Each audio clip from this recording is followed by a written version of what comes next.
नमस्कार दोस्तों, study IQ पर आप सभी का बहुत बहुत स्वागत है। यमन में आपको मालूम होगा कि एक काफ़ी लंबे अरसे से गृह युद्ध चल रहा है। यमन में सिविल वॉर चल रही है ऑलमोस्ट सिंस 2014 और इस गृह युद्ध में एक बहुत ही बड़ी डेवलपमेंट हुई थी।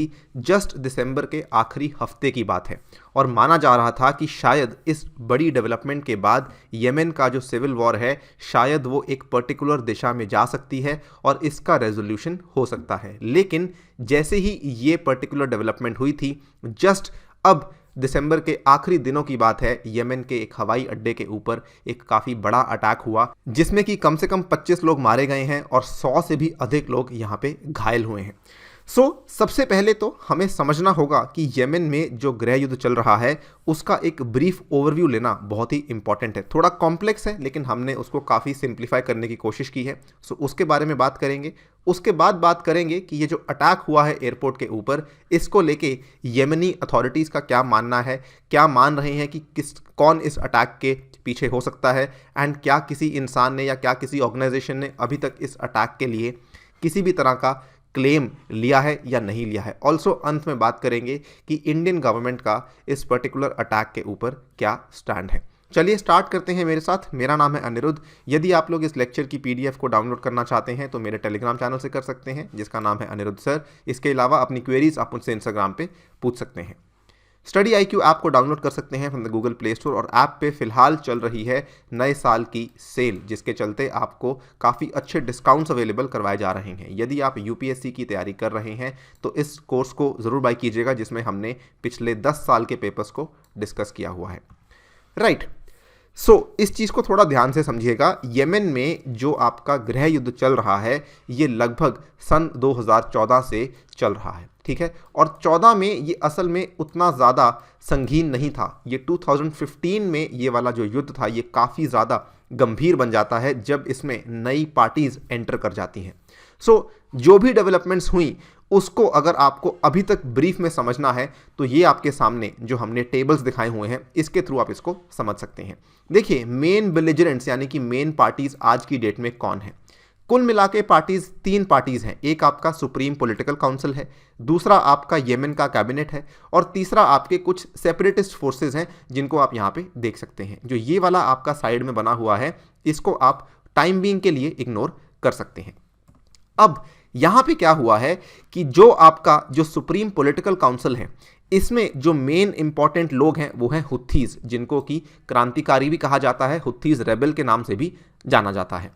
अब सेकंड इंपॉर्टेंट चीज़ आपको देखनी है कि हुथीज के सपोर्ट में कौन कौन है। ईरान है, हिजबुल्लाह है, नॉर्थ कोरिया है और इराक है। Second important is cabinet of Yemen. 2014 के पहले यमन में असल में जो आपकी मेन रूलिंग गवर्नमेंट थी ये वही वाला कैबिनेट है जो अभी भी यहाँ पे एक इंपॉर्टेंट पार्टी बन के बैठा हुआ है। कैबिनेट ऑफ यमन, जिसको हम कह सकते हैं प्रो हड्डी सिक्योरिटी फोर्सेस। हड्डी कौन है? हड्डी बेसिकली यमन के पूर्व प्रेसिडेंट हैं, अभी भी प्रेसिडेंट हैं, लेकिन असल में देखा जाए तो कोई ज़्यादा पावर ये अभी होल्ड नहीं करते हैं क्योंकि ये यमन में आज की डेट में ऑपरेट ही नहीं कर रहे हैं। He is operating from the Saudi Arabian capital of Riyadh. इनको सपोर्ट कौन कौन करता है? देखिए, इनको सपोर्ट करता है सऊदी अरेबिया, इनको यूएई भी सपोर्ट करता है, इनको सेनेगल, सूडान और मोरक्को भी सपोर्ट करता है, इवन इनको कतर भी सपोर्ट कर रहा है। लेकिन अब क्या हुआ कि ये जो सेकंड वाली पार्टी थी, जो कैबिनेट ऑफ यमन या फिर जिसको हम कह सकते हैं जो प्रो हड्डी सिक्योरिटी फोर्सेस थी, इनके बीच में भी एक छोटा सा अंतर आ चुका था जिसकी वजह से कैबिनेट ऑफ यमन फर्दर टूट गया। आगे जाके एक सदर्न मूवमेंट बन गई और एक आपका बन गया कैबिनेट ऑफ यमन। अब कैबिनेट ऑफ यमन में आपके सऊदी अरेबिया बच गया, लेकिन जो सदर्न मूवमेंट है इसको सपोर्ट करने आ गए यूएई वाले। बेसिकली अगर आप आज की डेट में सिचुएशन को देखेंगे तो हम इसको ऐसे समझ सकते हैं कि एक पहली पार्टी जो कि काफ़ी लंबे समय से और काफ़ी इंपॉर्टेंट पार्टी है वो है हुथीज की, जिनका नाम है सुप्रीम पॉलिटिकल काउंसिल। दूसरी पार्टी आपकी बन जाती है प्रो हड्डी सिक्योरिटी फोर्सेस की और तीसरी पार्टी आपकी बन जाती है सदर्न मूवमेंट की, जिसको कि यूएई सपोर्ट कर रहा है। अगर इसको और आसानी से आप समझना चाहते हैं तो 3 इंपॉर्टेंट पार्टियां हैं। पहली आपकी पार्टी बन जाती है ईरान वाली, दूसरी पार्टी बन जाती है सऊदी अरेबिया वाली और तीसरी पार्टी बन जाती है यूएई वाली। एक और चीज़ आपको समझनी काफ़ी इंपॉर्टेंट है कि जो प्रो हड्डी सिक्योरिटी फोर्सेज यानी कि सऊदी अरेबिया वाली कोलिशन है और जो यूएई वाली कोलिशन है, इन दोनों में वैसे ज़्यादा डिफरेंसेस नहीं हैं, लेकिन कुछ छोटे मोटे डिफरेंसेस की वजह से एक अलग अलग कोलिशन बन चुका था, जिसकी वजह से ये दोनों सेपरेट हुए हैं। और ये सेपरेट ज़्यादा लंबे समय पहले नहीं हुए हैं, ये 2019 की बात है जब सऊदी अरेबिया और यूएई एक दूसरे से अलग हुए इस पर्टिकुलर यमनी वॉर में, और इन्होंने अपने अपने अलग से आप कह सकते हैं पार्टीज बना ली हैं। अब इस मैप में हम देख लेते हैं कि असल में जो अलग अलग पार्टीज हैं वो येमेन के कौन से एरिया को कंट्रोल कर रही हैं। देखिए आपका इवन दो ये वाला जो ग्रीन वाला एरिया है ये एरिया कम है, लेकिन ये सबसे इंपॉर्टेंट एरिया है बिकॉज यहाँ पे पड़ता है येमेन का कैपिटल जिसका नाम है सना, और ये वाला जो कैपिटल है इस पूरे एरिया को कंट्रोल कर रही है सुप्रीम पॉलिटिकल काउंसिल, जिनको की लेड कर रहे हैं हुथीस, जिनको हमने कहा था पहली पार्टी या फिर क्रांतिकारियों की पार्टी या फिर रेबल्स की पार्टी। जो आपका बड़ा एरिया है, सबसे बड़ा एरिया है जिसको आप पिंक कलर में यहाँ पे देख सकते हैं, ये वाला आपका एरिया है which is controlled by the Saudi Arabia वाला कोलिशन या फिर हड्डी लेड गवर्नमेंट एंड अलाइज जो कि कंट्रोल कर रहे हैं। अब जो मैंने आपको बताया कि पिछले साल की बात है, 2019 की प्रिसाइज बात है, जब इन दोनों में थोड़ा सा डिफरेंसेस आए और यूएई के द्वारा भी एक अलग से पार्टी बनाई गई जिसका नाम रखा गया सदर्न ट्रांजिशन काउंसिल, जो कि आप देख सकते हैं ये मस्टर्ड कलर में छोटे छोटे पैचेस आपको देखने को मिल रहे हैं। ये वो एरियाज हैं जिनको कि यूएई वाली पार्टीज कंट्रोल कर रही हैं। सो बेसिकली येमेन में आज की डेट में 3 इंपॉर्टेंट पार्टीज हैं। आई होप आपको अब समझ आ गया होगा कि येमेन की सिविल वॉर में ब्रीफली क्या चल रहा है। एक चीज जिसको आपको इग्नोर नहीं करना है वो ये है कि number 2 and number 3 even though ये अलग अलग पार्टीज जरूर हैं, लेकिन इनका ऑब्जेक्टिव आज भी वही है। इनका ऑब्जेक्टिव आज भी वही है कि हमें हुथीज को पावर से निकालना है। हुथीज ने जो सना को कैप्चर किया हुआ है, हमने हुथीज को उससे छीनना है। ठीक है, अब क्या हुआ कि 2019 की ये बात है जब यूएई और सऊदी अरेबिया के जो अलग अलग इंटरेस्ट थे उनकी वजह से दिक्कतें काफ़ी बढ़ चुकी थी। अगेन ये आपकी पार्टी नंबर 2 यहाँ पे आप देख सकते हैं, और ये आपकी पार्टी नंबर 3 जिसमें ये आपका सऊदी लेड कोलिशन है और ये आपका यूएई वाला कोलिशन है। ठीक है, क्योंकि इन दोनों में डिफरेंसेस थे, क्योंकि इन दोनों में काफ़ी ज़्यादा अंतर थे, जिसकी वजह से माना जा रहा था कि जो येमेन में गृह युद्ध है वो आज भी जिंदा असल में इन दोनों की वजह से ही है। अगर ये दोनों कोएलिशंस अपने अपने डिफरेंसेस को सुलझा लेते हैं तो शायद ये एक साथ मिल करके हुथीस को उस कंट्री में सप्रेस कर सकते हैं। अब इसी के चलते बातचीत चल रही थी, और इसी बातचीत के चलते चलते दिसंबर के आखिरी हफ्ते की बात है जब यहाँ पे एक बड़ा अग्रीमेंट साइन हुआ था जिसका नाम था रियाद अग्रीमेंट, जिसमें कि सऊदी अरेबिया ने कई सारे कॉम्प्रोमाइज़ करने के बाद इस चीज़ को मान लिया कि हम यूएई के साथ पावर शेयरिंग डील करने के लिए तैयार हैं येमेन में।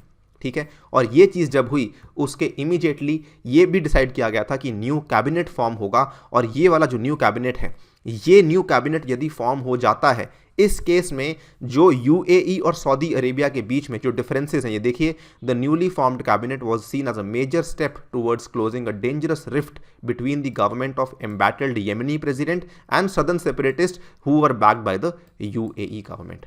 अगर ये हो जाता है इस केस में द बेस्ट पार्ट इज कि ये दोनों मिलके अब किसको ख़त्म कर सकते हैं, जो यूएस बैक्ड मिलिट्री कोएलिशन, ये सब मिल करके they can go against the Houthis who control most of the northern Yemen as well as country's capital of Sanaa. I hope अब आपको समझ आ गया होगा कि जो लेटेस्ट डेवलपमेंट हुई है वो यहाँ तक हुई थी। अब ये सब तो हो रहा था और नया कैबिनेट फॉर्म होने वाला था, और इनफैक्ट नया कैबिनेट जो है वो येमेन के एडन शहर के एयरपोर्ट पे लैंड करने वाला था जब ये वाला अटैक हो जाता है। Yemen airport is attacked as new government arrives. आप देख सकते हैं न्यूयॉर्क टाइम्स ने इसको कवर किया है कि जब नई गवर्नमेंट अराइव करने वाली थी, नया कैबिनेट अराइव करने वाला था, जिसके चलते येमेन का सिविल वॉर शायद रिजॉल्व होने के करीब जाता, अब उस पर्टिकुलर एयरपोर्ट के ऊपर अटैक हो चुका है।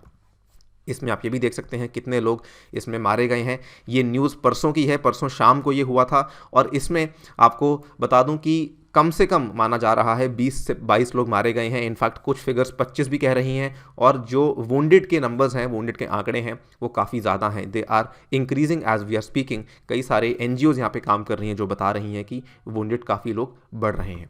नाउ इसमें सबसे पहले सबसे इंपॉर्टेंट चीज़ कि कोई भी कैबिनेट मिनिस्टर जो कि नए कैबिनेट का हिस्सा था उसको इंजरी नहीं आई है। जैसे ही अटैक हुआ वैसे ही कई सारी ब्लैक एसयूवीज आई और उन लोगों को वहाँ से लेकर के चली गई प्रेसिडेंशियल पैलेस इन एडन में। सेकेंडली, इसमें ये खराब चीज़ है कि कई सारे सिविलियंस, कई सारे नागरिक मारे गए हैं, कम से कम 20 नागरिक यहाँ पे मारे गए हैं और कई सारे और नागरिक हैं जो कि यहाँ पे घायल भी हुए हैं। अगर आप देखें इस चीज़ में जो ये अटैक जब हुआ था तो असल में केवल एक अटैक नहीं हुआ था। इसमें जैसे ही जो कई सारे जर्नलिस्ट पहुंचे हुए थे असल में, क्योंकि कैबिनेट मंत्री आने वाले थे, तो उनको रिसीव करने के लिए कई सारे येमेन गवर्नमेंट के ऑफिशियल्स थे और इस पूरी सेरेमनी को कैप्चर करने के लिए कई सारे पत्रकार वहाँ पे आए हुए थे। लेकिन पत्रकार जब वहाँ पे पहुँचे तो क्योंकि ये अटैक हुआ तो उनके ही द्वारा रिलीज़ की कुछ इमेजेस हैं जो कि आप नीचे देख सकते हैं किस तरीके से पूरी की पूरी वाइट स्मोक यहाँ पे हवा में उड़ रही है। और ये एक अटैक नहीं हुआ था, जैसे ही एक अटैक हुआ उसके बाद दूसरा अटैक भी हुआ और उसके बाद तीसरा अटैक भी हुआ, लेकिन दूसरे और तीसरे अटैक के चलते किसी को कोई नुकसान नहीं हुआ क्योंकि वो थोड़े ओपन स्पेसेस में अटैक्स हुए थे।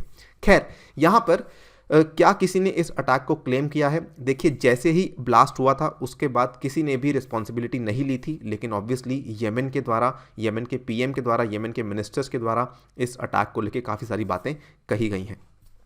अगर आप देखें जो येमेन के प्राइम मिनिस्टर हैं और जो नए मिनिस्टर्स जो कि आ रहे थे उस प्लेन में जो कि लैंड किया था येमेन के एयरपोर्ट पे, उन्होंने ब्लेम किया है ईरान को।